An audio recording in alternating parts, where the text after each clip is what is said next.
at Computex 2018, Intel showed off a bunch of cool dual-screen PC concepts, and one of the coolest ones is the one I'm holding right here. This is codenamed Tiger Rapids.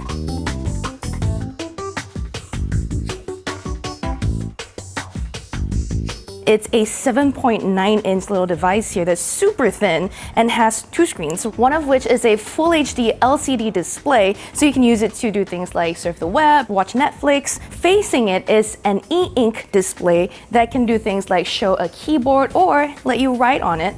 We checked it out here. Again, bear in mind this is a prototype of a concept, but one of the things Intel is trying to do with Tiger Rapids is show how concepts like inking on an e-ink dual screen display can be implemented in future consumer-facing devices. So I tested out writing on that e-ink screen. It was surprisingly smooth. They're trying to mimic the feel of paper, and despite there being a slight lag between the pen and the digital ink showing up on the screen, it was still responsive enough that I didn't feel like it was a disconnect or unnatural. This e-ink screen can do a bunch of things. Obviously, you can write on it and have your handwriting recognized and translated into words. You can use it as a full keyboard like that. You can write on the writing space below. Another thing I really like about Tiger Rapids is just how small it is. I mean, I don't think that a 7.9-inch device is going to actually come out to the market, but this is very lightweight, incredibly thin. The hinge is sturdy.